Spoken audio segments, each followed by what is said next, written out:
We need you to come to that. Yeah. What was you about it?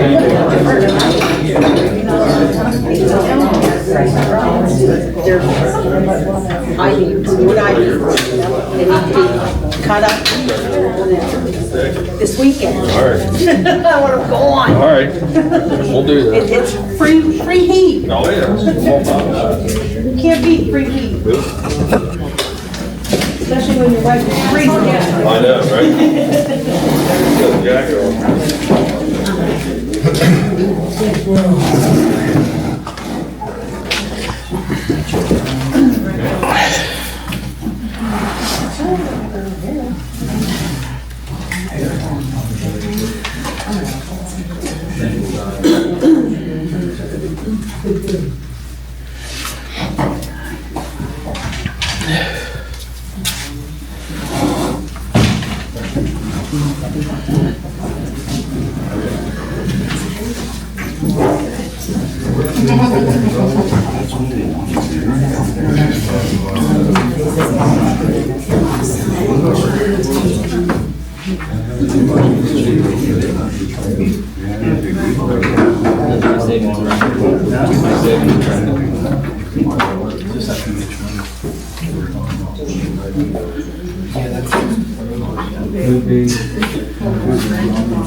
You married me, what's that say?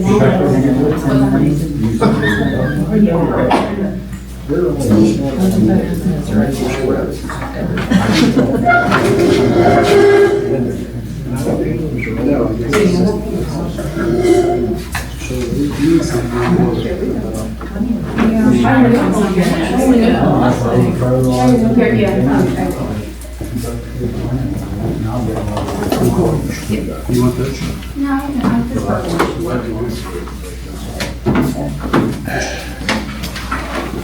Hi. All around. I didn't know.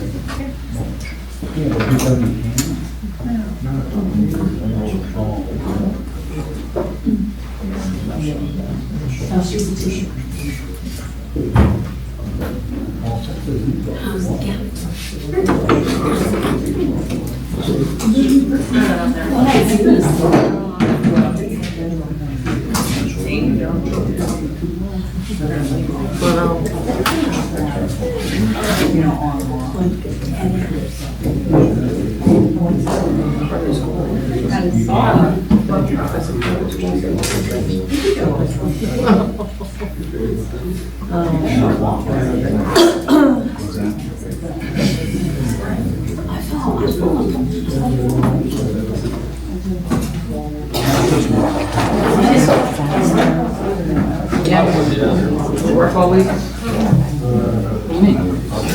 Did you work all week? Did you work? Oh, yes. Did you work? Did you work? Or did you just drive around? You want my opinion? Her opinion is you just sat in a circle. Keep it up.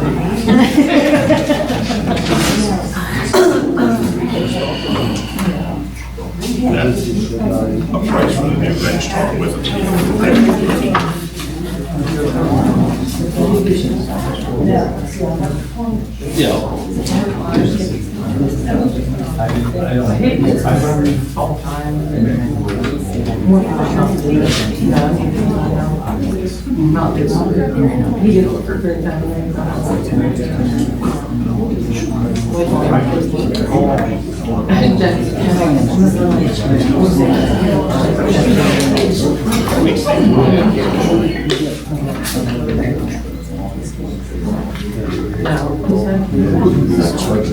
Good, ready?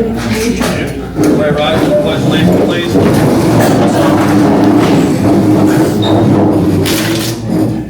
Pledge allegiance to the flag of the United States of America and to the republic for which it stands, one nation, under God, indivisible, with liberty and justice for all. Please be seated.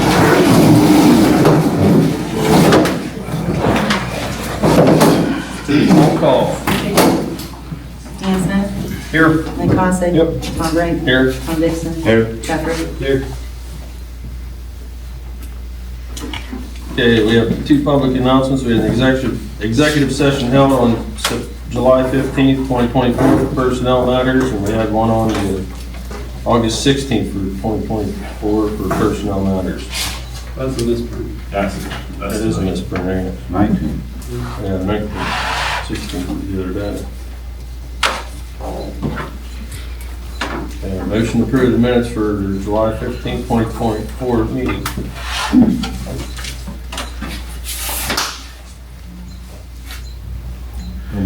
Mike Cossack makes the motion to approve the minutes for July's meeting. Do we have a second? I'll second. Tom Dixon seconds it. All in favor? Aye. Aye. Motion carries. Public comment. Bill McCusker, you're the first one on the list. When I submitted my request to be on the agenda, it was to be placed on the agenda, not as in the public speaking round. Well, yeah, you're up. We'll do public comment afterward. Lynn Cole, would you prefer to go, or? I don't care. I have to get this started up, so if you want to go, All right, I have a bunch of questions.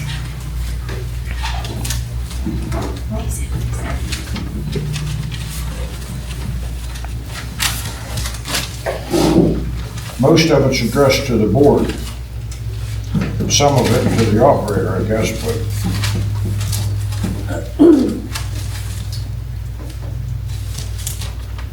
a letter dated August 1st dropped off my house shortly after about Ravona municipal customers will have an in-house inspection for the service line entry point type. You know, I don't have a problem with that. What I have a problem with is the rest of it, of the explanation on here. How I read it is, you don't think the customers are smart enough to be able to go down and look at their pipe and tell what type it is. I'm just an ordinary guy. I get on the internet and I go DEP, PA, LCRR, and everything pops up about what is required. And guess what I found out? That this was put into effect in January of 2021. That the EPA offered grants to Pennsylvania for $87 million a year for systems compromised to comply. And here we are, October 16th, the deadline, and this comes out, and we, the IMA customers, have to pay. If it's 20 minutes average per home for 2 men, you're talking $5,800 just for labor, let alone the expense of the truck and the wear and tear of the truck going around to the 500 plus homes. You have a problem with your one call. Where with the cost of a stamp and an envelope, you could, with 2 little short forms, put in that and send to the homes and say, please send me updated contact info for emergency purposes. Second notice, DEP requires that you document what your entry point pipe is. Please submit that as soon as possible. We have an October 16th deadline. You would have 90+% of your customers comply with a stamp or a phone call. And instead of all this man hours going around home to home, they should be out there doing leak detection and other essential things to keep the system running. Instead of wasting money and idle, easy time, and probably overtime.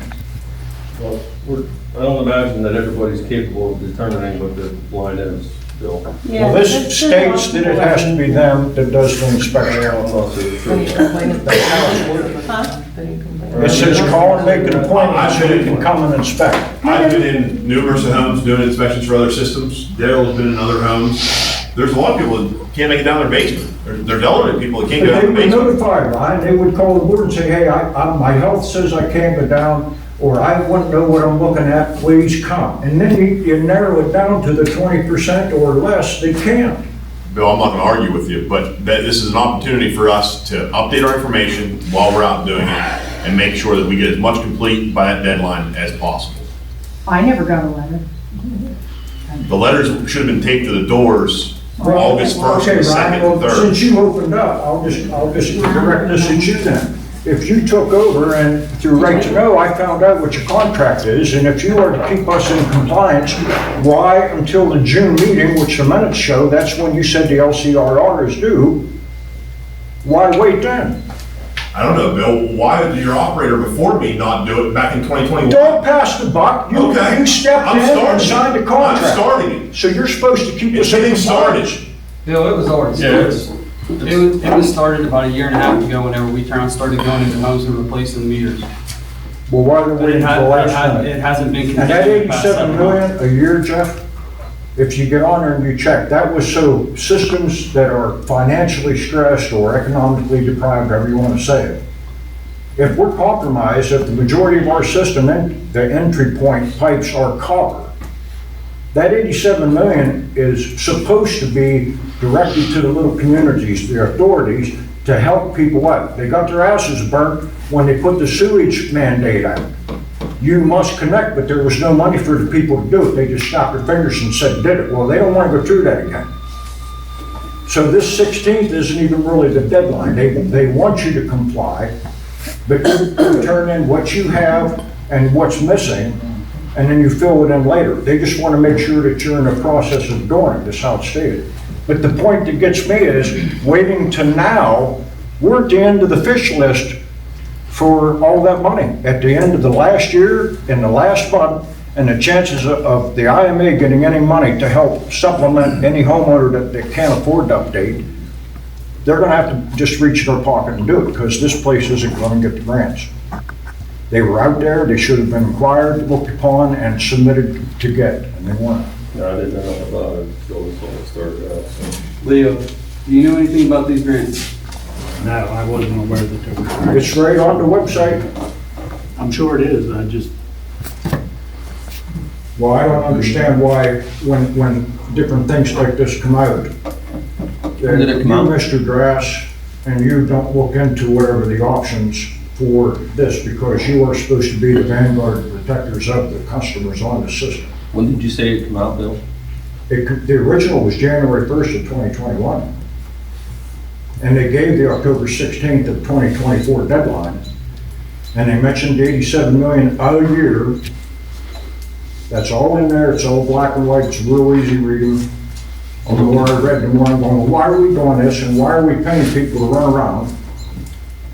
Well, like I think Ryan that said, one call- we're doing multiple things. I mean, they were doing some when they were doing meter reads, and they were doing, I mean, it's not like they were just doing just that. So, I mean, it's, you know what I'm saying? The other is, could someone tell me, please, the status of the only well that we have that has a chance of getting online? What's the status of that? Well, flow meter installed, it's good to go. It was installed, and is it online? It's not, we're not using it, but it's to be ready to be put online. And as a board, all of you, are you aware of the permitting regarding Hockenberry Reservoir? I have to. All right. We're good. We had DEP come up, and what day was that? About a month ago. We were compliant. Yeah, I know, I'll just say I know. Yep, we were compliant. But I'm telling you, you need to look into the permit more because you're only allowed to use a percentage based on what is coming in the back. What's going over the spillway has no relevance whatsoever. You're in violation if there's not enough coming in. The other is, the plant is permitted for what, 100,000 a day? Something like that. And when's the last time we saw that number? We, there has been some other measuring devices that are gonna be installed at Redwood too, that we can keep an accurate track of that too. So we're making progress. We're putting the plant in place what it should, trying to keep up with the leaks. We've And been doing the like- plans for this tank rehabilitation that you're talking, if you don't have the well online, and this rain's probably gonna be the last good we get for a while, gentlemen. And people can say what they want about Hockenberry Reservoir, but I grew up there. And I remember how it was. You only had like 9, 10 months at max of good water, and then you had the spring and fall turnover, and then you had low water restrictions all the time. August, September, October. And it wasn't that's why they went to the wells to begin with, to make sure that we had backup, because what came in the back was dropping. We're doing pretty good. We got it all fixed up now, so. They went to wells and found iron. Yeah, I guess they are hard on the filters. That's why we don't use them unless we absolutely have to. Bill, I want to take a second and apologize for jumping, down your throat there. Thank you. If anyone in this room thinks that anyone up here at this table, anyone, call it anyone individually, is not here with the right intentions, I have to question your motives. Because everyone up here is working day in and day out to try to keep this system in compliance, to try to make it better. We're moving forward with the hand that we're dealt. Yes, I have a deadline. Yes, I'm working towards it. I'm listening. I apologize for getting smart with you, but every single person at this table is trying their best to keep up with what we have. It has come a long way since everybody first had the big old meeting, when all the crap went down. Well, it's multiple different things. But I mean, you can only do so much at a time. It's not like you're all miracle workers and can do everything. You All right, have to now- understand that too. They are getting pretty good parts. And like you said, people should, I wouldn't know what the hell a pipe looks like. I hope That's not everybody my that is job. listening to me knows my motives. Because I don't have anything ulterior. All I want is everything to be stable, us to have a future with this system, and it stay IMA. But I got a couple other concerns. We're on a limited source, and we're precariously perched. It's vulnerable. You got almost 5 miles of line from it to the plant. One oops, and now what do? Now do you scratch your butt and get number 2 online, or do you get it ready, and do you start the process of mixing and figuring out what permanganate you're gonna use, and what your dose is gonna be, and what ratio of feed?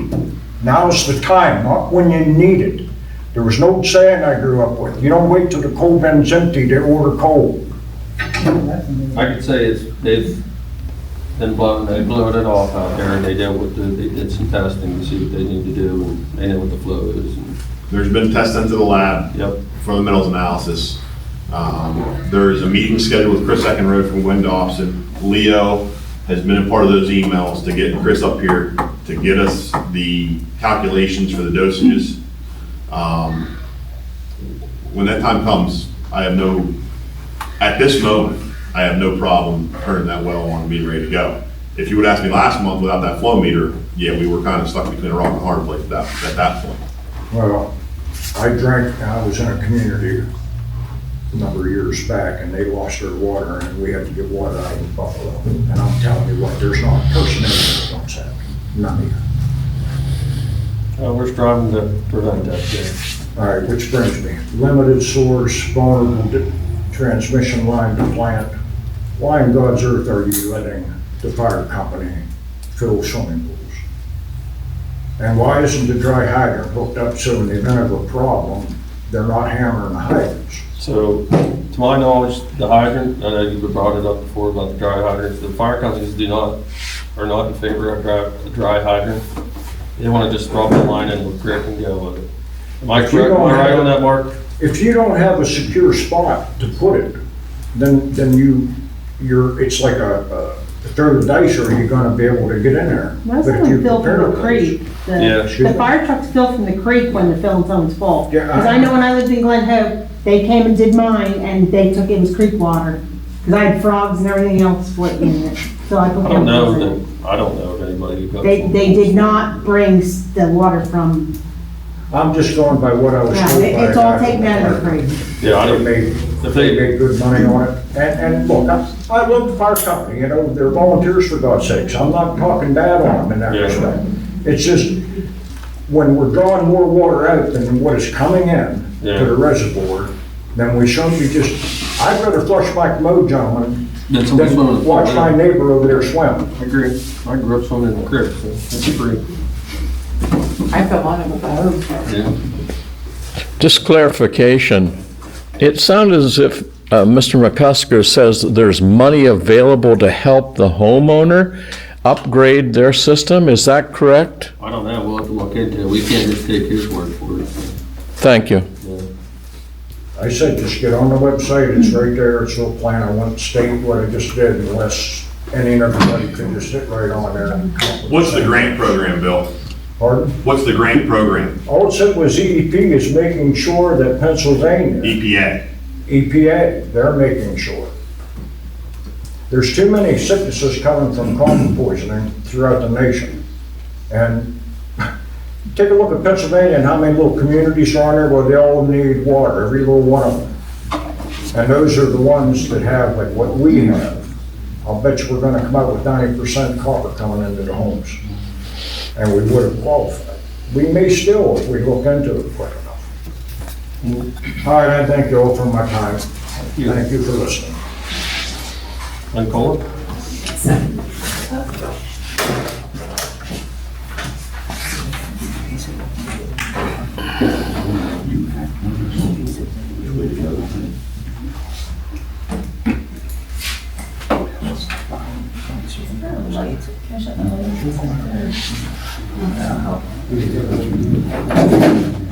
But no popcorn. What's that? No popcorn. I'll take that one, see, leave that one, whatever.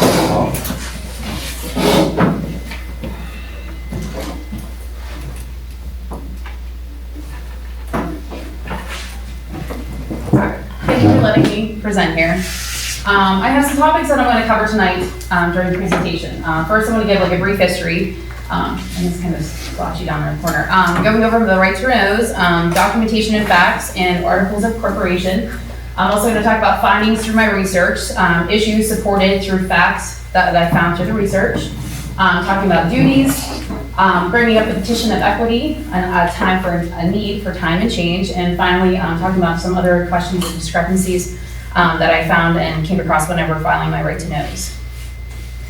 I know we keep bringing this up, articles of incorporation and bylaws keep getting brought up at the meeting, and I thought, oh, there may be some people that really don't, they might not know what that is. What are articles of incorporation? Articles of incorporation are the fundamental governing document of a non-corporation, of a nonprofit corporation. It says when forming a corporation, articles of incorporation are pretty much what they are. What you need is public, it's the public record. It includes the corporate's name, the address, the authorized shares, and all that. Moving on to bylaws. What are bylaws? Bylaws essentially form the constitution of the organization and establish the rules for the governance. According to the Pennsylvania Department of State, corporate bylaws are kept with the business records and are not required to be filed with the state. However, Pennsylvania Consolidated Statute 1310 implies that the bylaws are necessary by stating that an organizational meeting would have been held originally to form those bylaws. So I did. I filed some right to knows on July 18th, 2024. I filed a right to know with both the Arvona Municipal Authority and the Arvona Borough, requesting both the articles of incorporation and the bylaws for the IMA. No bylaws could be found at either location. I received scanned, non-certified copies of various documents that were, quote, found in the IMA folder from the Arvona Borough. I also received a non-certified copy of the 2003 Articles of Incorporation from IMA. I was astonished to find that IMA does not have hard original certified copies of its Articles of Incorporation and its bylaws on location. I was also shocked that the governing body, which we are Arvona Borough, does not have certified copies of the IMA's Articles of Incorporation or bylaws as well. Here are some facts concerning business documentation that I found after researching. So documents related to a municipality's incorporation, which is their Articles of Incorporation or their bylaws, are considered permanent records according to the Pennsylvania Municipal Records Manual, and they should be kept safe. Pennsylvania Title 15, Statute 1310 implies that the necessity of bylaws by stating an organizing meeting shall be held for this purpose of adopting bylaws. Therefore, somewhere along the way, the Arvona Municipal Authority should and would have established a set of bylaws. These would have been necessary for many projects and compliances over the years.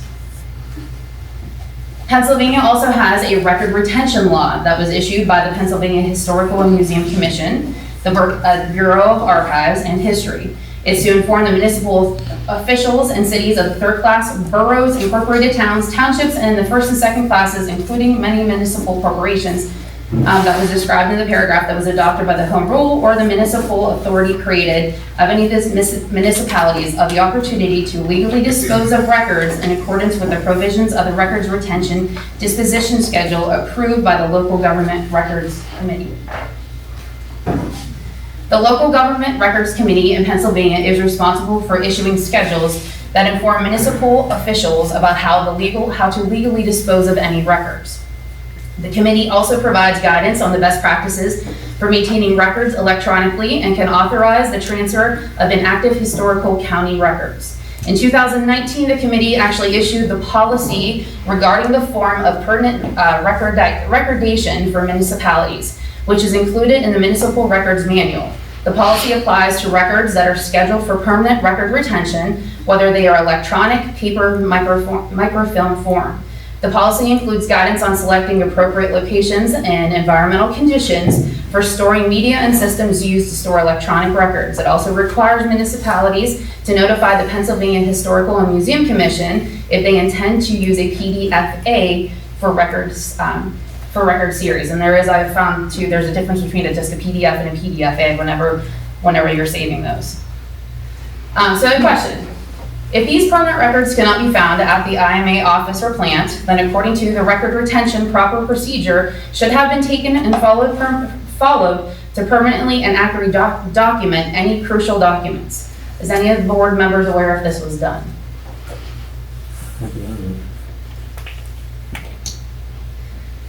So diving deeper, the Department of State, I found on there is actually a timeline of the Articles of Incorporation for IMA. In 1954, that was their initial filing. In 1955, the initial filing with the Legacy Amendment. In 1980 and 1996, and in 2003, they were just amendments to the Articles of Incorporation. So in 1954, it was the initial filing. The incorporated water company known as the Municipal Authority, which I know Jerry has been talking about TIMA, come to find out on here, the reason why he refers to it as TIMA is because it is officially, whenever it was recorded in 1954, it was listed as the Arvona Municipal Authority. So that was back on September 16th in 1954. Over here, I have a picture snippet. I do have links in the PowerPoint. I can include and send those to you with the documents that I was scanned over. That was 70 years ago, back in 1954, whenever it was initially incorporated. Moving on to 1955, this actually tied in with the ordinance number 97. An ordinance of the borough, and I kind of summarized the ordinance.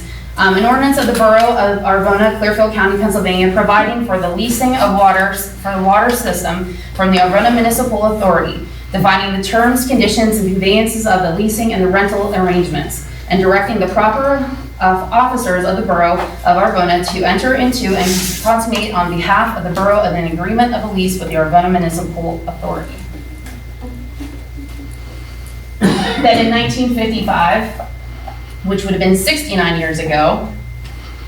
There is a picture of that, the ordinance, and it's linked, and I have the documents linked in there as well. Moving on to 1980, this is when the First Amendment came, and this was the operations, considered the operations agreement. I summarized the operations agreement over here. After reading, it says there was an agreement between the Arvona Municipal Authority and the Borough of Arvona outlines the operational and financial arrangements regarding the water system.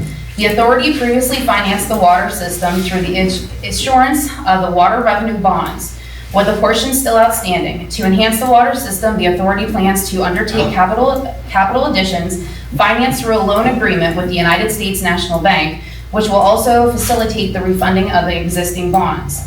The borough will play a significant role in the operation and maintenance of the water system by utilizing the employees and equipment for billing, collecting water rates, and general maintenance. The borough manager will oversee these operations, ensuring proper supervision of the borough's resources. The borough is required to maintain detailed records of the expenses related to this agreement, which will be reimbursed by the authority from its water system revenue fund.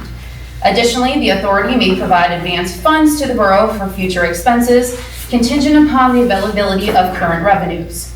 The agreement is set for an initial term of 3 years with automatic renewals for additional 3-year periods unless terminated by either party or prior written notice. This agreement is binding on the successions of the assigners of both parties, ensuring continuality of management of the water system.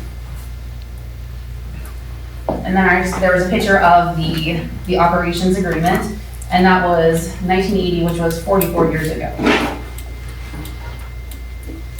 Then in 1996, there was another amendment, and I'll summarize that too.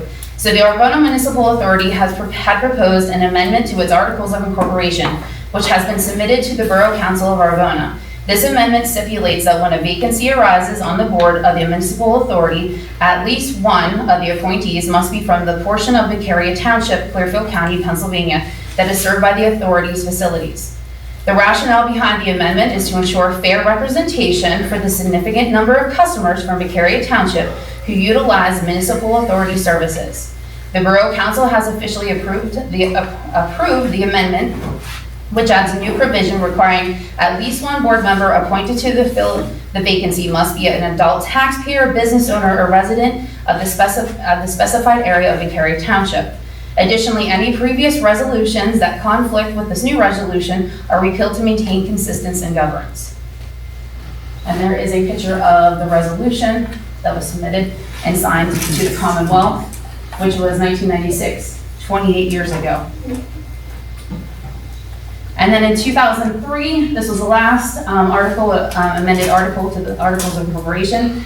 The resolution of the Board of Arvona Municipal Authority authorizing that the Articles of Incorporation be amended to increase the term of the existence of the Arvona Municipal Authority to date not exceeding 50 years from the date of approval of the Articles of Amendment. And then that was a picture of that as well. And that was in 2003, which was 21 years ago. So here are some interesting resources I also found during the research.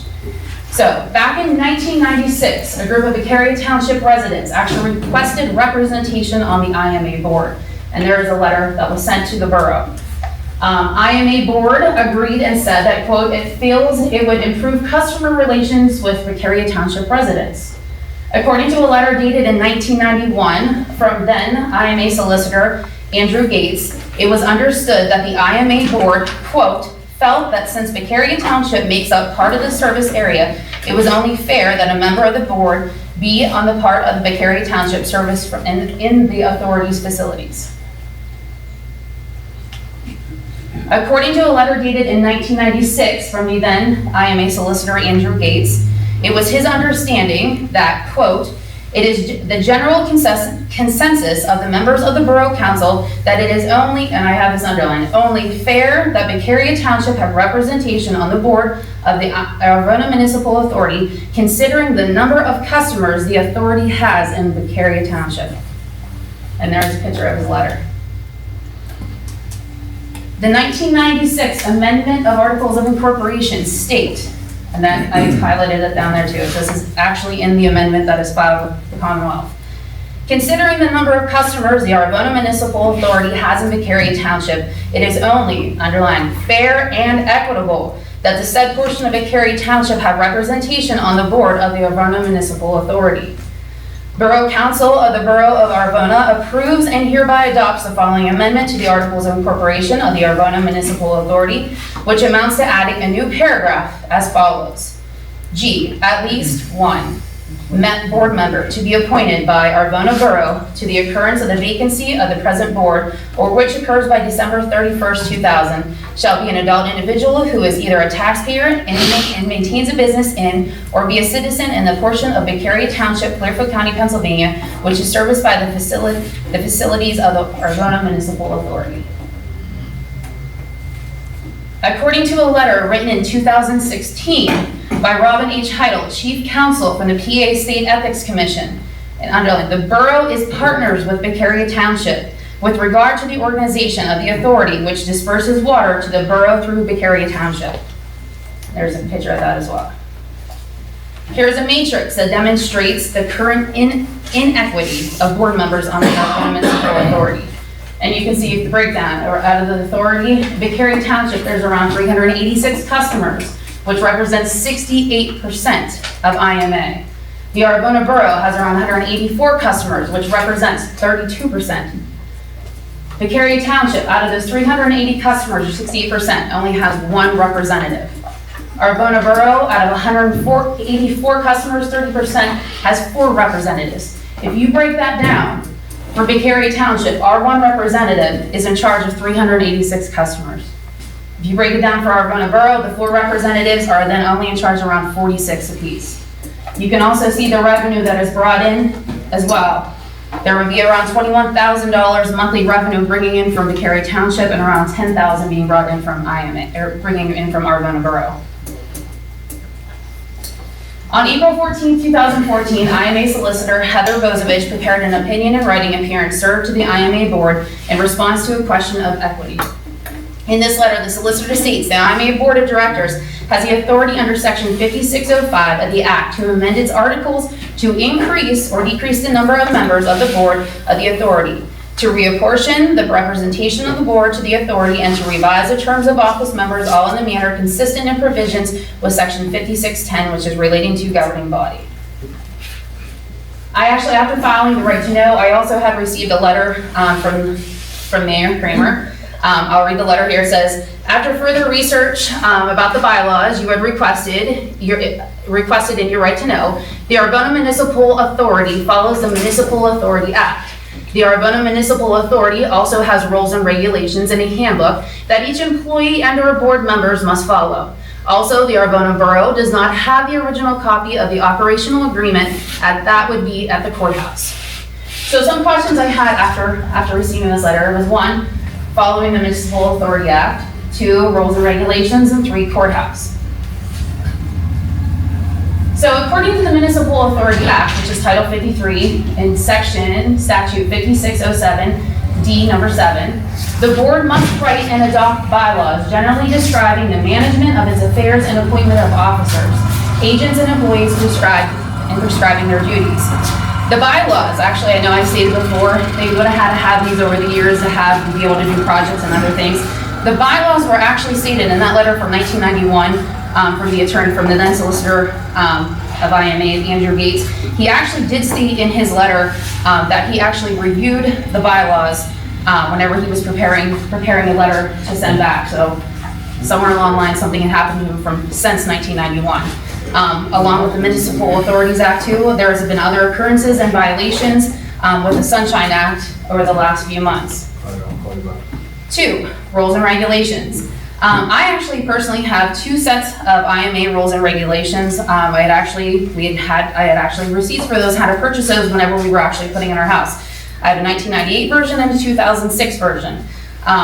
Not sure which version we're supposed to be using. I know there was, Ryan, I know we had talked, there was issues about that at a couple of the meetings and stuff. I remember that being a discussion. But after looking through and reading through both versions of the rules and regulations, I don't see a handbook that each employee or board member must follow in these documents. These documents are just more or less pretty much And I'll run if you can agree, like, pretty much about water installation, usage, etc. I didn't see, there was nothing in there as far as rules that the board or anything follows. Yeah, so I think that that's on, right now it's being evaluated from Heather's standpoint, and I think that the board is on board with updating those. Yep. I just don't know how simple that process is gonna be. Courthouse. So as I stated in previous slides, documents related to a municipal's incorporation, which is the articles of incorporation and the bylaws, are considered permanent records according to the Pennsylvania Municipal Records Manual, and they should be kept safe. Pennsylvania's right to know law gives citizens access to records that they are entitled to. Seeing that the operational agreement or its articles of incorporation are considered permanent records, these are also records that any IMA customer should be granted access to without having to go to a courthouse. Duties. So fiduciary duties are the heart of effective governance. Contrary to popular belief, fulfilling one's fiduciary duties cannot be reduced to simply just overseeing any financial assessments. Governing boards must take good faith decisions in best interest of their institutions by acting in accordance with their fiduciary duties of care, loyalty, and obedience. While boards act as a body, the fiduciary duties applied by law and best practice fall on individual board members. Myself and many other community members still question if IMA board members are fit for fulfilling their fiduciary duties to the Arvada Municipal Authority and its customers. Duty of care, duty of loyalty, and duty of obedience. Every body has a fiduciary duty to act in the best interest of the organization they represent with every decision it makes. And Title 15, Statute 5712 further goes on to explain that. Accountability. Accountability should also go to the very heart of every board member's duty. The board is held responsible for the organization. The board as a whole and its individual members are answerable for all that the organization does and how it does it. Therefore, in the end, it is a board that is held responsible and accountable for the organization. This accountability process offers a way to see when integrity is missing. Over the past several months, there have been times when accountability and integrity have seemed questionable on the board. Sure have. Important questions. Does our board understand the elements of duty of care, duty of loyalty, and duty of obedience? How is the board educated on these principles? Does our board understand how their fiduciary duties relate to their responsibilities in overseeing the IMA? How does our board discuss these matters? Does our board members understand the ways in which they could be exposed to personal liability for breaching their fiduciary duties? What areas of liability exposure are the greatest concern to our board members? So I have a picture here of the petitions. Again, I had the letter that I read here at the June meeting. I also had the petition that has been circulating around. And then most recently here, last month, there has been extra recent support.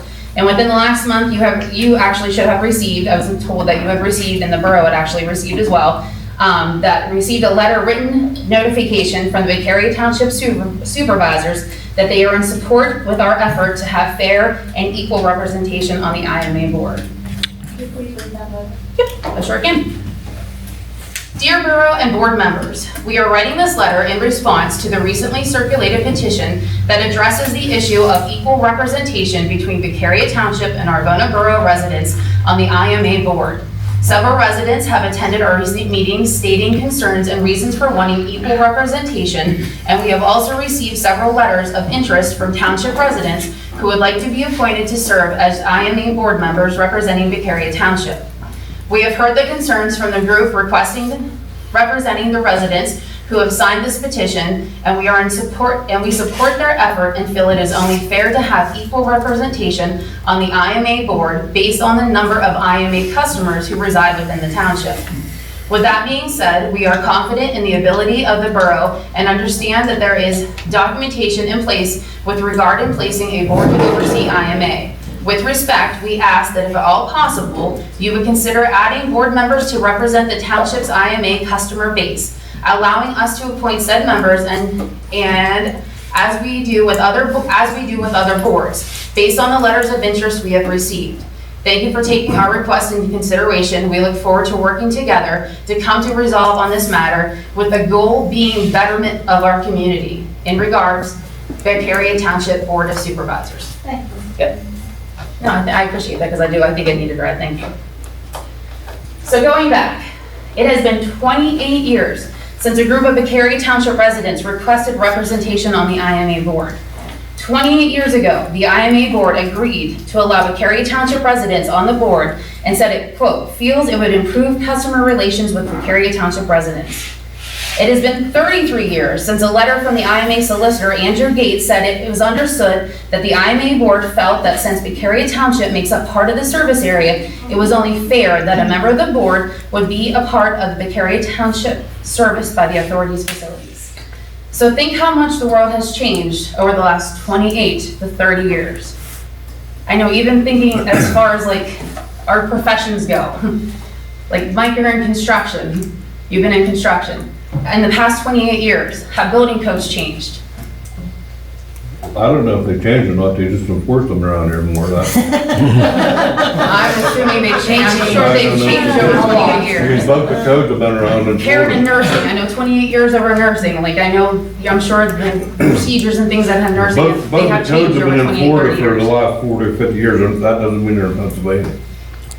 2009, the Boca Code, In Pennsylvania. a statewide ordinance. Yeah, they've changed.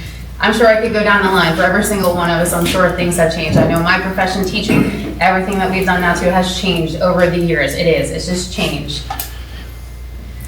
Again, time for change. Compared to 28 to 33 years ago, the world is different. Major change happens moment to moment, economically, environmentally, socially, politically, organizationally. We can't keep living in the past and doing the things that we did back in the 80s, the 90s, the 2000s.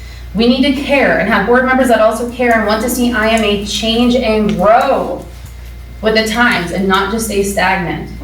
Concerned IMA customers, especially those who have already signed this petition, along with the Victoria Township supervisors, they want to work with you. They want to work together. Are strongly concerned about the lack of equity within the Arvona Municipal Authority Board, and we fully recognize the need for change to dramatically improve equity for all IMA customers. Help be a part of that change.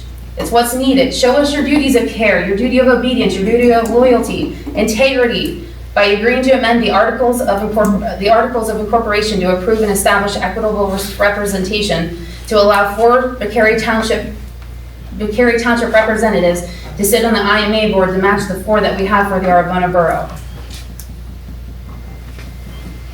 So this petition to make Arvona Municipal Authority represented equitable has multiple benefits for all, it does, for all system customers. Therefore, we are formally asking you to discuss and revote on this topic during new business this evening. We strongly urge the Arvona Municipal Authority Board to reconsider accepting the petition for equitable representation, a plan that both promotes equity and helps build collaboration among the community. Before I move on to this one, do you guys have any questions? Anyone have any questions? Yes. You made reference to the Municipal Authorities Act. Yes. Have you read it? Yes. Okay, you didn't really go into much detail from that. It's I got that it's changed. massive. So just ask. Yeah, I will give you copies. I can share. I will share my whole thing. We're following that out. So I'm just saying, none of the board is following that out. Just listen. Okay, go ahead. Mrs. Gallagher, Yes. in the last Victoria Township meeting, Yes. did they appoint people to present to Arvona Borough? They had 2 on their list that they received letters from. It was Mr. Iraq and Mr. McCusker. They had brought up at their meeting, officially at their meeting, and said that they had received letters from them, and they would, it sounded like they wanted to, that would be like their proportion who they would want to represent the Victoria Township. Thank you. Why was nobody interested until this last year? Well, Tim has been interested in. Well, he was on it. Yeah, and Bill he's still was in it. never interested. Nobody was interested until this all happened. What's that? He was on it with your husband, because Hey, a lot of problems. let's move forward. No. Let's move on. No, if this is what means I that, don't like, want to argue back and forth. Let's move on. Thank you, Mr. Chairman. It'll be down to the board will make the decisions on this, so. Thank you, Mr. Chairman. Question I have, bylaws. You guys, I've been on board 10 years. Bylaws are the law. It is the law. You can't not have a copy in your office. Each one of you should have a printed copy or a PDF copy, whichever. It is the law. Like, you should not be operating without bylaws. That is the law, the written law. Why weren't they brought up before this year, though? Where were they at when Jeff was a president? Mr. Chairman, I object. That's what I'm saying. I've been on this board for 7 years and never got. That's what I'm saying. That's somebody else's. We're not going to argue back and forth. Right. Nicola, can you finish, please? Yes, And then we'll sure move on. All right, so moving on to discrepancies. In February 2024, I found this one. I actually filed a right to know also for the articles of incorporation, the bylaws. I actually filed for financial statements as well. I came across it in February of 2024 here. There was a check wrote out to the auditor that the IMA has retained, which is the Catalino case, Catalino, etc. It has been stated that the last several meetings that the yearly audit that was not completed, Mr. Dixon was going to actually found some discrepancies and was going to contact the attorney about talking about the audit or potentially the forensic audit. I'm just questioning, like whenever I came across this, we paid $5,000 to the auditor, but I'm just curious, was the audit actually complete? If it was, do we have results of the audit? If not, I'm just wondering why the check was wrote out to the auditor. I would assume that it had been completed, they wouldn't charge us. You know, it needs to assume, don't Do we have results or not? Was a check for 2023? What's the date on the check? 2024, it is, right here, you can see, February 28th, 2020, it was cashed, it was there, and it was actually wrote out in January, I wanna say January? No, it was February 19th, 2024. Is when it was printed. Well, we can look into that. I would think of it. 2023 on it. Who signed the check? I'm assuming it was Tom and Tom. Yeah, they mean different. But I know, it was discussed last meeting about the forensic audit and like the amount of money and stuff, and I know after researching and looking into that, What's that it would be number on around that? 10, what's that, check What's that number? number on that check? It is right here, 3558. I can see. But I know, like, after looking into that, I know forensic audits, I said we talked about the price and everything like that, around $10,000. But if you're paying the regular one, yearly one of $5,000, I think it's like, the extra money would be well worth it to get the forensic done. So I just put discrepancy, I know I've taken a lot of time up tonight, so discrepancies to be continued. I did find other discrepancies and have questions concerning them after filing my right to know and reviewing all the documentation. But like I said, however, due to the length of this earlier portion of the presentation, I'll continue that at a later date. And if anyone has any questions, I'm welcome to address them. Is it monetary discrepancies? Yes. Yeah. Yes, it is. Thank you. I appreciate it. I'm sorry for the long thing that I. Paul. Thank you. Very good. I had copies. Mr. Chairman, I would ask that somebody make a motion that be added to the minutes, Presentation. the presentation. Yeah, Casey, I can actually email a copy. I can do a PDF copy and email it over to you as well. Thank you, Mr. Chairman. Okay, now we're up to open comments. I have a request. Okay. I would like the secretary treasurer to give us a detailed financial report after the last month. A written finding. No, orally. Hear it. Okay. Anybody else? Go ahead, Carl. Yeah, I'm just here because of the water issue that I had with the rain. Well, two things actually. Are they going to be coming back for more reclamation? I don't think they were. Because everything's settling where they dug, Okay. it's sinking around the the meter pit, around the Yeah, we haven't done a shut final off. inspection yet and a final walk around yet, that, stuff like that. I said, we haven't done a final Oh, yeah. walk around inspection yet. Well, you know, Anything like I mean, that they will be ran put on the punch list. They ran a rock hound, they raked it really nice. I don't believe they seeded it at all. They threw a little bit of hay around. They didn't see it on Thursday? No, They weren't at your place Thursday? They were here Thursday. no, they weren't over. Well, I kind of must have missed you. Yeah, because they had to come down into the yard with a. It will be a taken care of. There's track hoe. places with the rain washed out and actually have to touch Yeah, it. but right after they did it, I checked it, they did not seed it, they just used some straw around their hay or whatever it was. And secondly, okay, when we had this rain, my basement got flooded because the water was coming in around the pipe that comes into my basement. Now, that pipe is in conduit, Deal put that in when he did the connection, and it's plastic pipe inside of plastic conduit. Yeah. Out to the meter. When they did the reconnection, I don't know what they did out there, but when it rained, it was following the water line right into my basement. And I went down to the basement. My basement's finished. I have a bar down there. I have carpeting, everything, and everything was soaked. And so they did come on Saturday, and they tried some sealant on it. That didn't work. Then they packed it with, they were probably there 2 or 3 hours. They packed it with hydraulic cement. You're saying they as in CNR? CNR, correct. They came and they packed it with hydraulic cement, put some sealing on it, and did get it stopped, fortunately. But they still need to get out there and fix it where they made the connection. It needs dug up and fixed, because evidently they didn't put a clay barrier in there, or whatever they did. Might need some bentonite. They didn't, because right now it's stopped, but just outside the foundation is where it stopped. Yeah. And I don't believe it's gonna hold indefinitely. It needs to be fixed where they made their connection. They did something incorrectly. I don't know what they did, but, you know. That's good. So that needs done. You document that, Leo? Yeah, I got that. Okay, so, you know, I called Jeff. Jeff was over, he saw what was going on, he could attest to it, he took pictures and everything and so forth. So, you know, that's my concern at this point, that they come back and make it right. Right. Okay? Thank you, Carl. Okay? My problem though is the emergency response. I turned around, I tried to call you 3 times. I called you, tried to call you, Mr. Brink, 3 times. I tried to call your cell phone. I used Carl's home phone to turn around and try to call each one of you twice. And then we turned around, we called the support line or whatever you want to call it 3 times. And there was no response at all. What day was that, Jeff? That was Saturday. You pull up your call log and see what time it was? Yeah.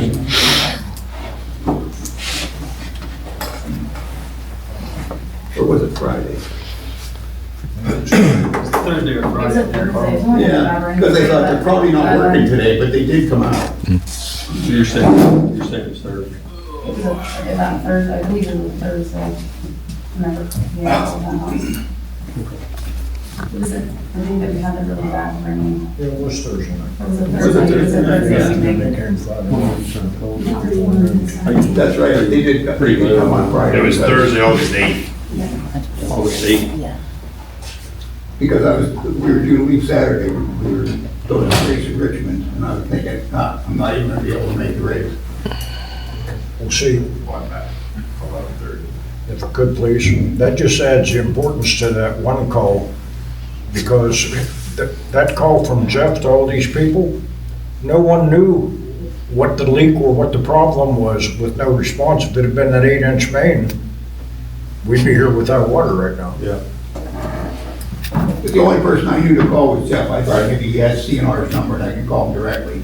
But unfortunately he didn't, but he came right over to the house to see what was going on. Yeah. And I really appreciated him coming out. It's not, he didn't have to do that, Right. but he did. Right. So I appreciate that, and, you know, just want to get it fixed correctly, so we don't have problems Yeah. a year from now. I don't blame you. Leah, did they report any of that stuff whenever they were making those service connections? Whether they had conduit or? No, They didn't document they it? didn't, I don't know if they documented it, each service, but I know when Dan called me about this, that I called CMR, and I'm just not wondering if Carl's not the only person that's gonna be affected. I mean, it hasn't happened yet, but like on the downside of that line, I can see what records they took, or if they took any pictures when they put the meter pits in, you know. Big deal. Mr. Dixon had a good comment about bentonite. Do you use bentonite to secure conduit? Oh, the bentonite will plug that up. I know, yeah. I don't know what they use on it, but I mean, it doesn't affect your, Yeah, they go up to the upper end where they made this connection, put bentonite in the pipe and around it, it will stop it. That's better than hydraulic cement. Well, they were doing anything they could to get it stopped from the Yeah. inside. So it was coming out at a pretty good rate. You were there, Dan. You saw it. It was coming out pretty quick. So we You know, probably and need it some never ever happened before, so it had to be when they made that connection, they did not Right. seal it properly. Right. Now they backfilled it with a bunch of gravel and just made a French drain for surface water to go in. I don't know what they did. Well- I just wanted to correct it. Right. I have a copy of the agreement, and I was on the board of IMA. We, our attorney, we asked him to do that, and he stated that procedures to be taken to reappoint a member on the board of the Arundel Men's Health Authority to include at least one, not more than one, member from Macariat Township. objection. I see her, wait, I'm saying. Well, you can object to whatever you want, but it's just public comment, Jerry.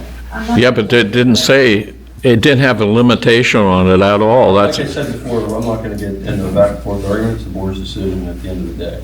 I just want to make sure you're well informed though of the documentation, because the one she's reading off of is the 1991 letter. That's right. Nothing was done in 1991. That was just a letter. Okay. Nothing was done in 1991. It wasn't until 1996 when it was actually amended, and in that amendment, it states at least one. It doesn't say only one. I do have a question. Why are the people from Arbona so against having more Victoria Township members on the board? Thank you. Really? Why?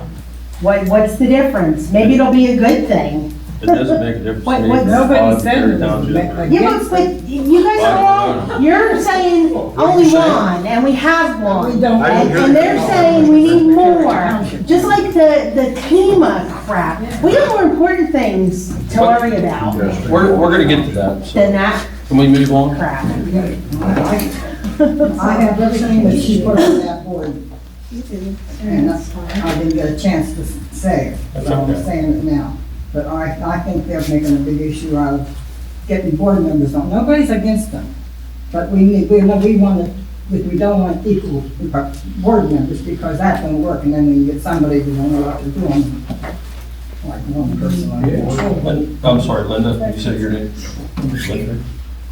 Yeah, we're trying to get our tap hooked up on 234 North Hill Street. My husband had talked to, I think it was Daniel. He come down and said there was a piece or something missing off of it.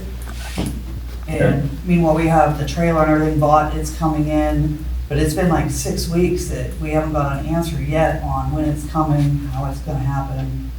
When The new tap is gonna get fixed or replaced or whatever.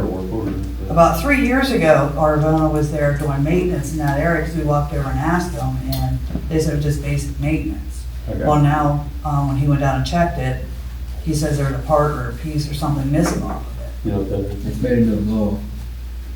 Oh, that's the one you were talking about? Okay.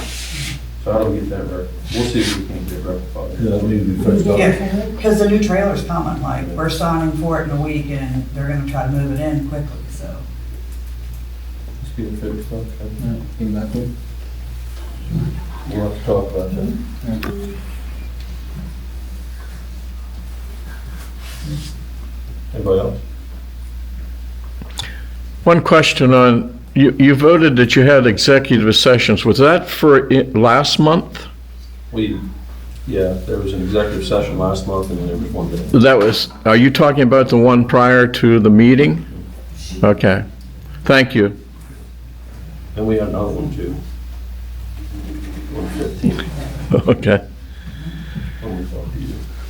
Well, ask that be amended that you had Yeah. another one. Thank you, Mr. President.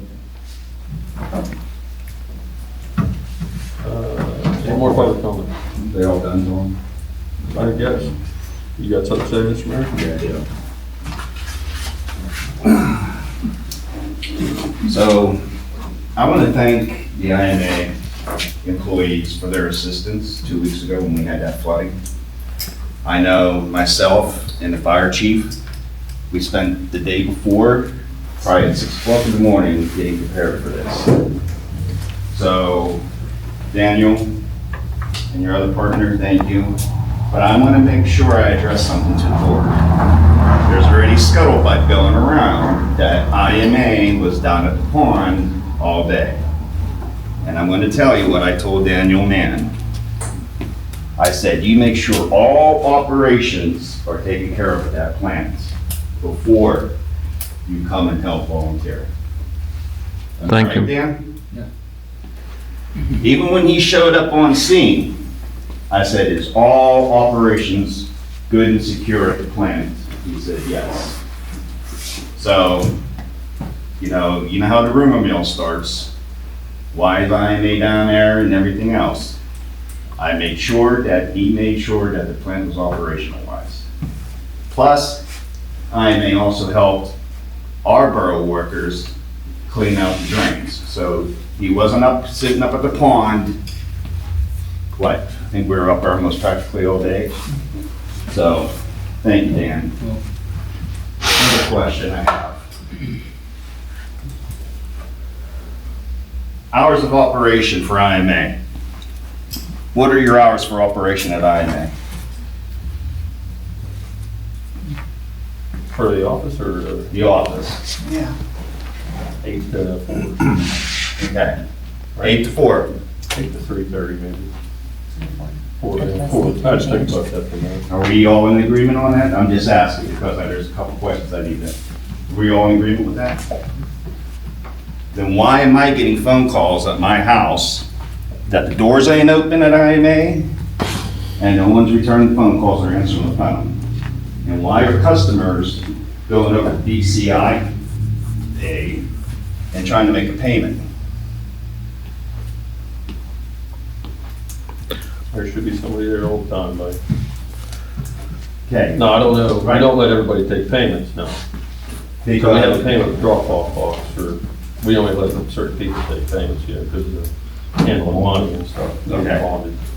Because like I've been getting But there phone should be calls. somebody there. Yeah, I've been getting phone calls at the house, and I call them back, I say, I don't know, but I'll want you to answer.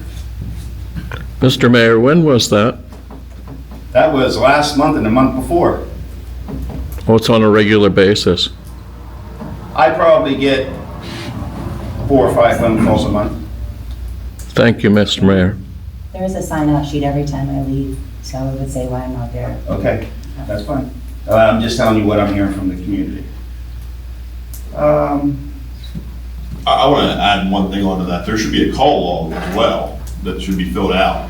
So if you give me those names with those dates and times, they should be on call log. Okay. Whether it's a voicemail or whether the phone was answered, either way, there should be a call log. Okay, so you want that next time I get a phone call, I'll be Absolutely. sure to bring it to the Notate that and bring it to the next meeting and we'll bring the call logs. We'll do that. Another question. Was the audit complete yet? No. Was it looked into yet? Oh, Last meeting, last month, you said you were going to meet up the next day with the woman conducting the audit. Was that audit looked into yet? am I allowed to read that? I don't think so, not That's that. what it is. That's from the attorney. Okay. Her recommendations are what to do. Okay, well, I was just asking if you, because you said that night, the next day, you were going to meet with the woman who does the audit. No. No, with the attorney, with the attorney. And another question. Is there overtime for the employees? When necessary. And when's I'm just asking, when's necessary? Emergency purposes, when the plant's not running right. Okay, so they are required to get overtime if, like, there's a water break. They just don't go home in 8 hours and leave it, say break. No, he's on call. Okay. And then, what was your executive session for? Which one? You said there was two? Both of them are for employee matters. Employee matters, okay. I'm hoping that the one was for the statements that were written. One of them possibly. Okay. I can't tell you. No, I know that, but here's. Thank you, Mr. Chairman. Yeah, I can't tell you. Right. Here's the other issue I have. I hope it was addressed, because next time it comes to me, I'm taking a different matter. So, all right, thank you. That was handed to the right people, I'll put it to you that way. Okay, thank you. That's all I can. Can you elaborate on that? Yeah. I don't No, know. he I really understand what you're talking about. can't. He really can't. And who is he asking the question? Me. We'll go over it. Okay. Wait a Go ahead, minute, Terry. wait, I object. This, you are chairman, you are not the board. There's employee sir. matters that we discuss in the executive session we can't discuss. Well, why is it? when That's the right. board member That's involved right. in knowledge? They All know, board members should know. they do, but we're just unclear what they know, what he's talking about. So just be patient. We'll work it out. So there's We ones talked that are in the about it. dust that don't. Yeah, I have no idea what Time. Yeah, you don't know what he's talking about, but I'll tell you, we'll discuss it. In executive session, we'll discuss it. Okay. Thank you, Mr. Chairman. You can't say too much about that executive Oh, session. You're right. I'm gonna be very careful with the solicitor and all them will. Yeah. Terry, you had something to say? Yeah. Probably not anybody that's talking about now, but No, I got a call out there, somebody's filming it, and it was brought up that I was using water to fill pools. Yeah, Did anybody answer the question who I- paid for it? I don't really know who, I didn't know nothing about pool. Casey. About swimming pool. He's talking about swimming. I didn't Is hear it it. told that we pay for the water? Yes, so you guys do, you always put down for the swimming pool. Yeah. No, Terry, I was the one who asked, and I was told through the grapevine and through right to know that, yeah, you submitted a check. That's not the issue. Okay. My issue is, we only have the one source. It's not being fed like it's supposed to, meaning the inside of Huckleberry. And we're pulling more water out than we're allocated permitted to do. Well, just to clear things up from the fire company end, before when I fill a pole, I come back, I message the guys that night or the next morning. Used to be Donald, I tell Daniel, I use 3,000 gallon, 4,000 gallon, done. And then sometimes I don't pay for it that day, because it'd be like 16 bucks or something. But I'll save a few of them up and I write them all on the check, which dates and that. Well, Just so you know how I Terry, you do. weren't here, so, and if Okay, you don't yeah. mind, one sentence. My concern was, I would rather flush the commode than look at my neighbor swimming in the Yeah, pool. but you know what? Whether he fills it or the neighbors fill it, my neighbor filled their own pool. So what's the With difference being whether on- they do it or the With neighbor? being on, they're just a one source and that big, long transmission line mess, we should have been on water, voluntary water conservation 3 But months what I'm ago. saying is, don't come down on the fire department, because I there's a was lot not. of people that I fill was their own not. pool. They I'm don't use the saying fire they department. should have more of a stewardship of the only source that we have. Well, And then that they need to people- put that out there to people then. And flushing and drinking and cooking is more important than swimming. Aware of what is. Can we move on? Go ahead, you have something? You have I was to something? say, customers probably, like when I filled my pool, I said, Brian, I'm gonna fill my pool. All right, ended up we filled it so much, then we got loads of water, we got them from Leadville because my husband gets free. But I think a lot of people aren't aware where our water source is at before they fill it. Like in the spring, the summer, you know, you have lots of water in the well. When they're filling it in the middle of the summer, they don't even know that the wells, the reservoir's low or the wells are gonna be taken over. So, you know, that you gotta inform them more. Which is their responsibility. They should have sent a notice out on the April Well, are we billing. on a water restriction? May. Yeah, I There think was so. talks about going on a voluntary cutback, but we They never want to make the issued. customers aware to conserve, that's the intent. I wasn't sure. When you do that, if there's ever a voluntary cutback of any kind, I'd never fill stone pole. Absolutely. I never, You'd be the person who's. I'd stop horse and fire trucks, you know what I mean? Right. That's the point, Terry, that's exactly the point. People over luxury, or, that's all. All right, any more public comments? Okay, nothing being brought up, we're gonna go on to the engineering report. Okay, so the water line project is winding down. Contractor is working on and finishing up restoration. We'll be scheduling a final inspection walkthrough and a PennDOT inspection here probably in the next 2 weeks. And then the contractor will take care of any punch list items identified during that inspection. They have submitted a pay app for approval in the amount of $171,589.33. And I am working on preparing the next PennVest reimbursement. You'll need a motion on that one, you leave. Yeah. Is the system up completely? It is operational. Thank you. So, you want us to motion on that now, Leo, you done? Yeah, I'm done. Yeah. Do we have a motion to pay that PennVest, the last, is that the last one, Leo? No, it won't, there'll be another one. After this. Don't have the paving and that yet. Yeah. We have a motion to pay that? I'll make a move. Mike Costa makes a motion to pay the PennVest, CNR, what do you call it, Leo? Application for payment number 3. For $171,000, what's the? $589. Is there a second? Second that. Dan Smith, second, all in favor? Aye. Motion carried. Oh, yeah. That's all I have. Operator report. Dan, that's Ron. Dan. What's that? Operator.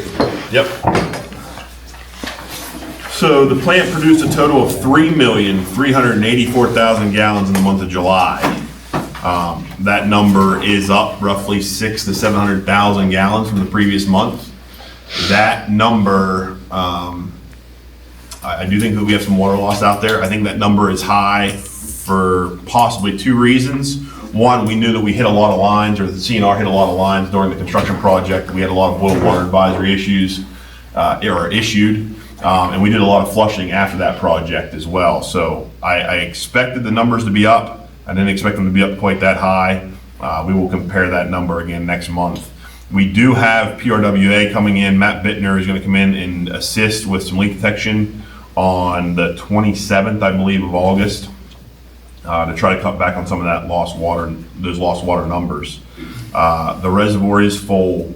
DEP was on site for a partial inspection in July. There were some talks about how much water was released into the stream from the reservoir. The recommendation was to mount some measuring devices. Those devices have been ordered and we are waiting for them to be installed. The Meter Guys LLC installed the new flow meter at the well house, so that the well is now ready to go. In a pinch if we would need it. We do have a meeting set up with Gwen Dobson and Foreman's engineer Chris Eckenrode to discuss some of the chemical dosages if and when we would need that well. Heating oil was ordered and delivered from Rusty's. The total invoice was $3,794.39. I just want to back up there. The flow meter install, with a flow meter and installation totaled $4,301.25. Approximately $3,500 of that was the equipment, $801 roughly was the installation. The total invoice for the heating oil was $3,794.39. We are due up for CIPs. The first CIP was conducted this past Friday on Skid A. The Skid B is scheduled to be cleaned this Thursday. All the boil water advisories have been listed since the completion of the construction project, so there's no one currently on a boil advisory. Dan, Chris, and Zach have started the lead and copper service line inventory. Approximately 20% of the system is complete. We are asking for residents to cooperate with our deadline of October 17th, 2024. If they have not had an inspection completed at this time, please call the office to schedule that inspection as quickly as possible. We have moved forward with the flushing. Now that the water levels are back up, that work is being conducted and logged each time that those guys hit a blow off or a hydrant. I will have a letter to Casey tomorrow morning for the board members. We had talked about switching the heating oil from Jacobs to the low bidder, which was Rusty's. Jacobs Oil, there is roughly, I want to say $3,100 in a credit on that account. So in order to get that issued back to the authority, they will need a signed letter from the board members. So I can draft that letter up and get it to Casey tomorrow so that you guys can get that. On that same topic, we switched chemical suppliers a few months back. And there was a question about one of the bills that was sent to Univar earlier this year. During that conversation with Cynthia Skaggs of Univar Solutions, there is a credit on the Univar Solutions account of roughly $1,100 that I was not aware of.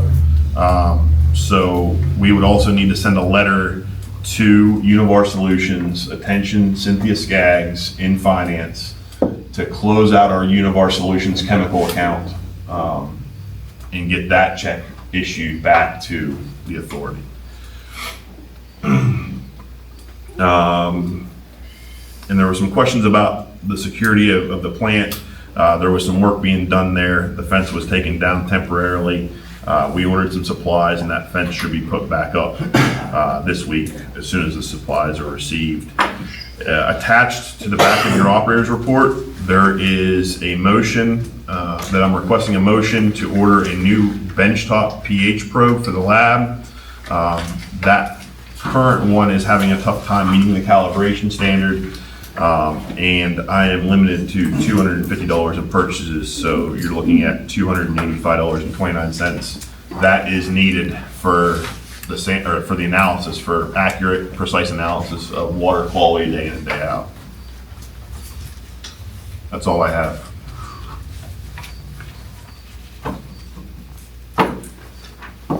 Questions for you? Yeah. You said about 3.384 million is what we produced. What is the water that we billed? No idea. I don't have that number, and I don't know that that number, even if we had that number, was accurate because of the issues with the bill. When was the last time we had an accurate number? I would say not in my time here. I don't know, prior to me being here, I was hired December 18th, 2023. What was the question? When was the last time we had an accurate water loss number? Why are we having so much difficulty with the readings?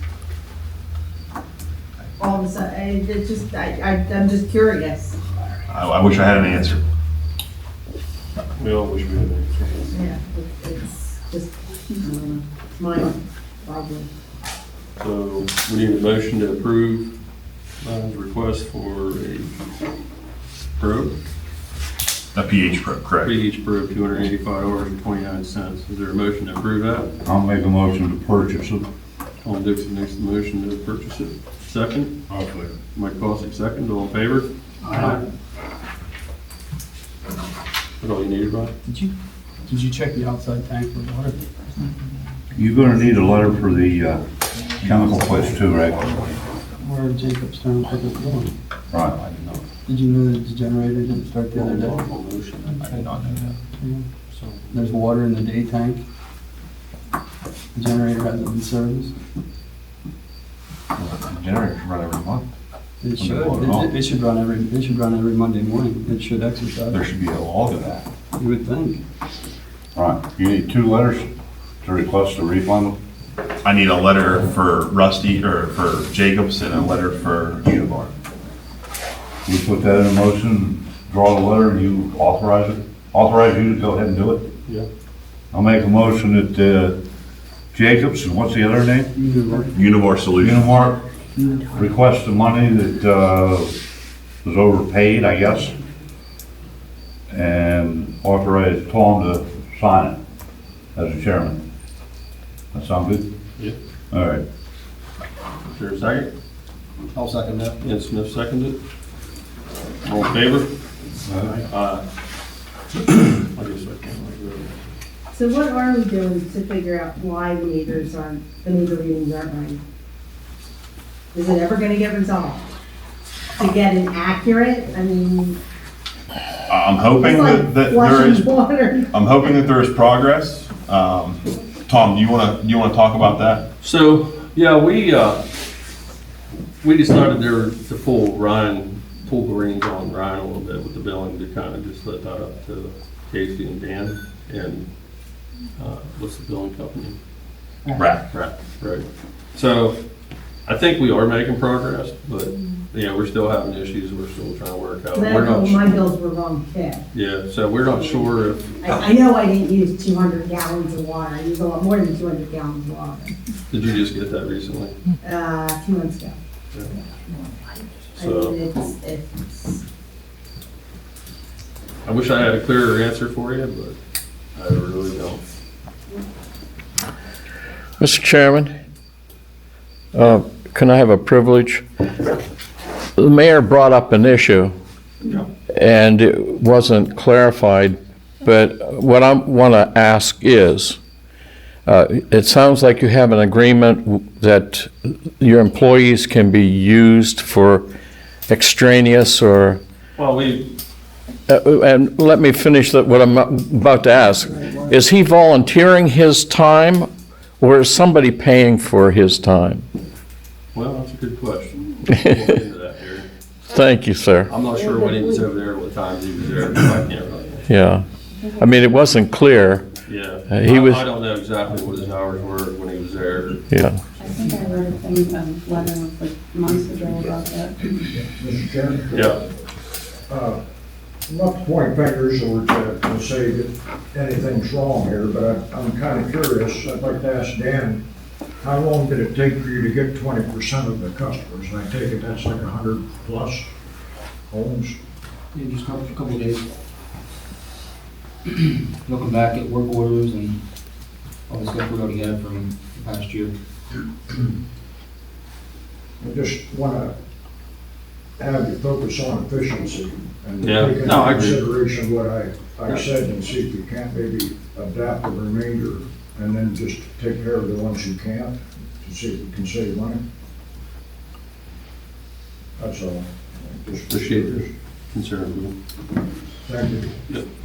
Operator's report. The only thing we have is motion to pay bills. We have a motion to pay the bills. I'll make that motion. Dan Smith makes a motion. Is there a second? Second. Mike Smith seconded it. All in favor? Aye. I work with this. so what is gonna happen with the audit report? I'm not sure we're going to Because go with it. every meeting that I've ever listened to or Yeah. been at, it just keeps getting brought up, and it's brought up and nothing's ever done, and it's brought up and nothing's ever done. No one is gonna get done. It's, The forensic one or whatever. well, I don't think we ever voted on the forensic one. I don't know, no, I don't think that we ever approved one, not that I know of. Did we? Might want to. No, it's been talked about. We have talked about it.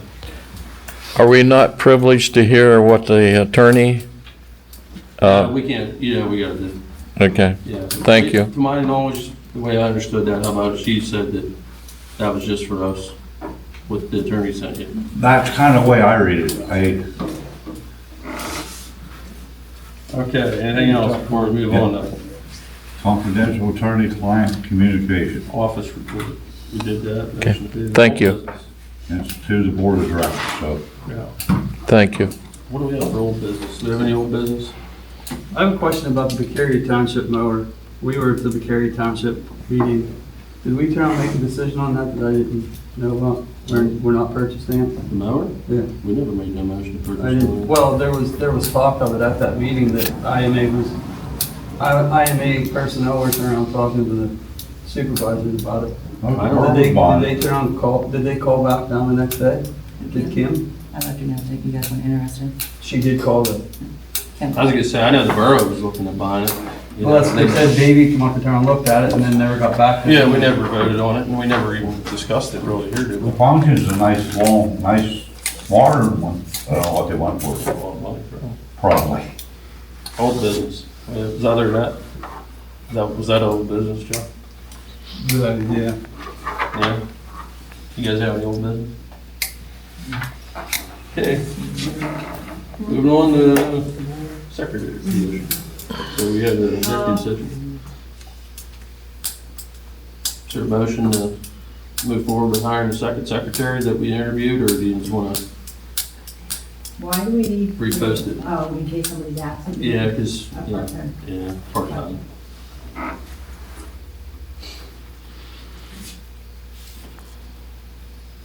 No motion? Going once? Going twice? Good. Motion dies. Or doesn't even get a motion, so. New business. Get quotes on inline pH meter, we got that. Do you need a new pH meter? Well, the pH meter that you guys just motioned is our bench top. Okay. What I would like to see at the plant is for us to reach out and get some quotes for a company to put an inline pH meter in the finished water line.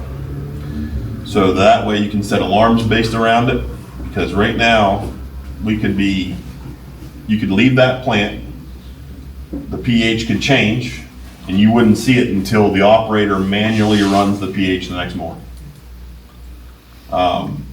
For water quality purposes, it wouldn't be cheap, but it is the right way to run the plant. To have shutdown alarms around it, so that way if you lose a caustic pump, or God forbid, we live in a time and place where there's hacking and all kinds of different things going on.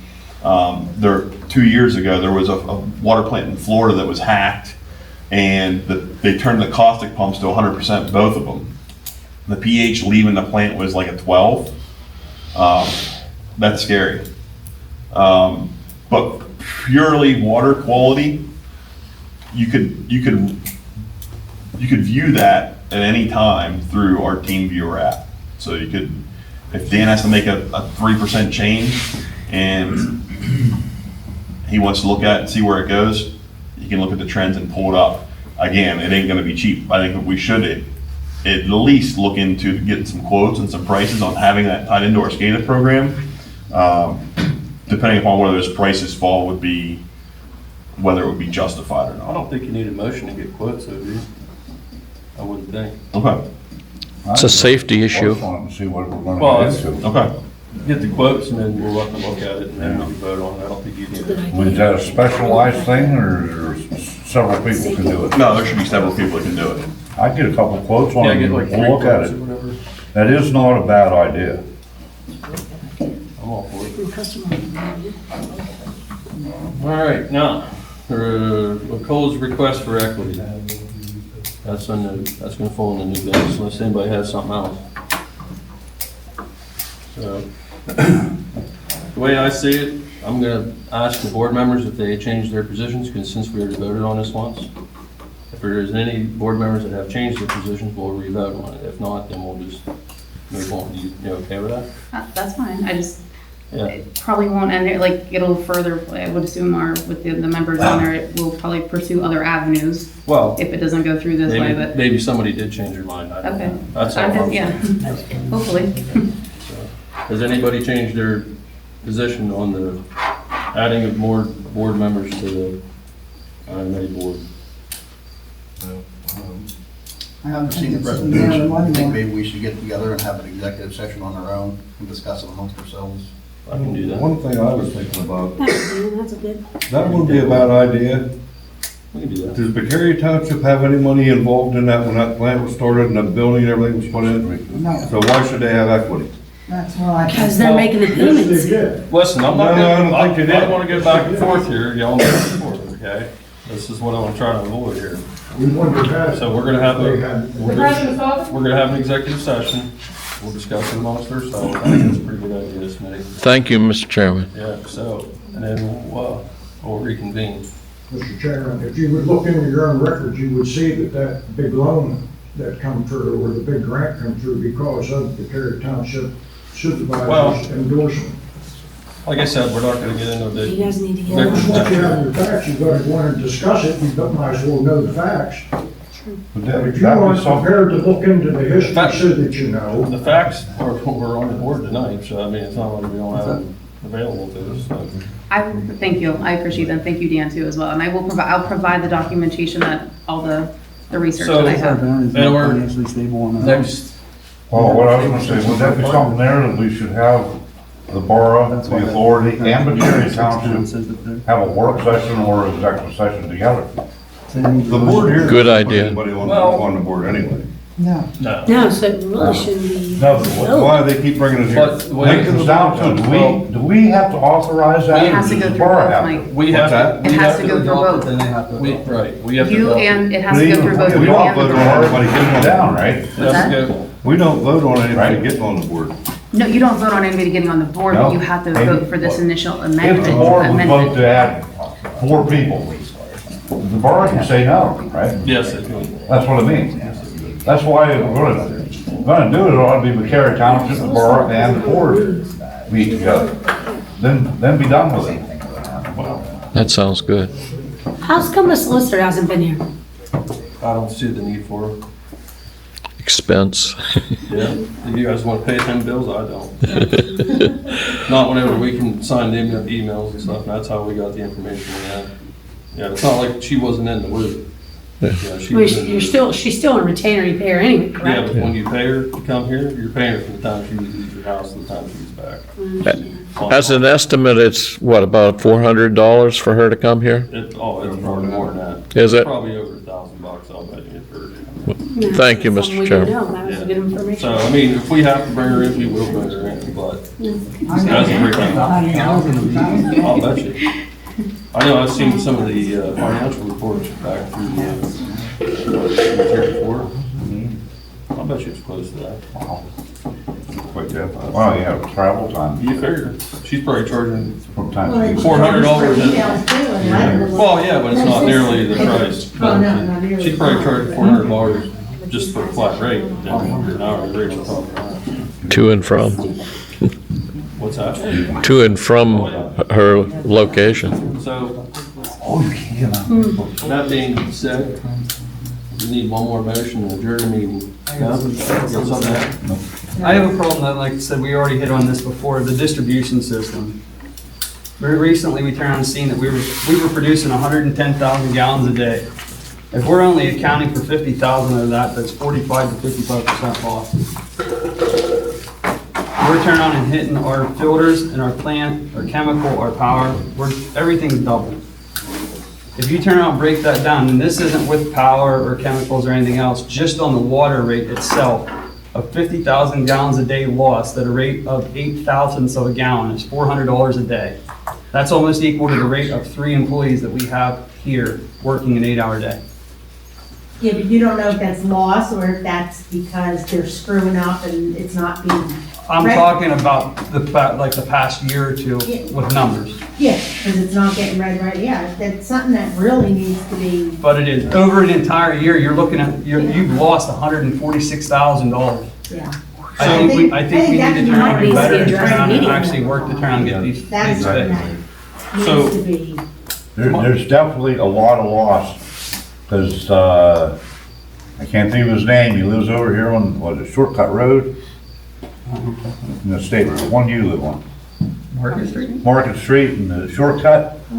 There was a valve there on that was probably leaking 200 Well, gallons no, a I'm minute. not saying that. But I mean, leaks. it's, Yeah, there's leaks, but then, like There's I said, ma- I was only getting billed for 200 gallons of water. Yeah, I there was- mean, there was something's gotta major be leaks. done about all of this, you know, because money's being lost. right, there should, with what they just did and what was seen as they were gone, should cut it way down. It didn't get it all, but it should cut it way down. But that one in particular, the homeowner come and got me, it was flooding him out. That's how bad it was.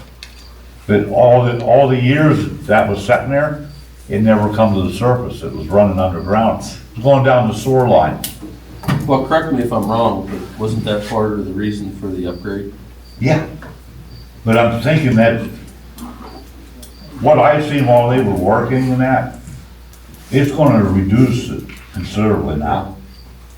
But you can't, it takes a couple months to find out what's gonna reduce it. You need accurate numbers too. Yeah, you need accurate meter readings and everything else too. Because, you know, if you're only billing somebody for 1,000 gallons and they're using 4,000 gallons, it's coming out of somebody's pocket. The one thing I want to hit on as well is there's been talks recently, I don't know that the board has done a motion on it, but RCAP Solutions, Amy Forsha has reached out to us about doing a complete audit. Now, I want to make something very clear. This is not the financial audit. This is not a forensic audit. This is what they call in their program a water audit. They look at your lost water numbers. They look at your billing numbers. It is a free service. And then you get put into like a study or a program. They do so many per watershed across the state. Those discussions should be going on right now with the board to see if they're going to go through with that or not. So, Because I mean, if we're having problems with this program, why not reach out and get a different program? I'm not ready to say it's the program. I don't. I say we do the free thing. Either it's find out if it's the program or the person operating the program. We need to do something, because that's a lot lost. That is, like Jeffrey said, that's a lot of money. Are you talking about the meter readings? Randy, The meter readings plus the loss, it's. Whenever he turned around and talked last month, he turned around and said it's whenever the numbers are being entered. That's in the tablet. So something needs to be done. I mean, are they being entered wrong, or is it the tablets wrong? Something has to give. I mean, we've been all up in arms about this I know, but they're. for many months. So something needs to be done. Well, here's something positive. Yeah. Since they turned the new line on and took it away from what's down through my bottom, the catamines are dying. They probably thrived on chlorine. My cherry tree is not like. Well, that house up from you on the corner was bad. And you know what caused it? The ground ate the bolts out of the valve. That ain't the first one I've seen up here. I had one at my middle tap over here. Donald turned it on, and the bolts were so bad, the valve twisted the top right off a 2-inch. And there was another one there, we can't find the other one, we don't know where it's at. There's so much acidity in this ground up here, it eats stainless steel. A good example Wow. of why the easiest isn't always the best. In 2020. Burn ash on a. Used to be a brickyard here, that tells you a lot right there. The ashes and stuff in the brickyard is the worst. One of those guys on here, he used to use the ash at the borough.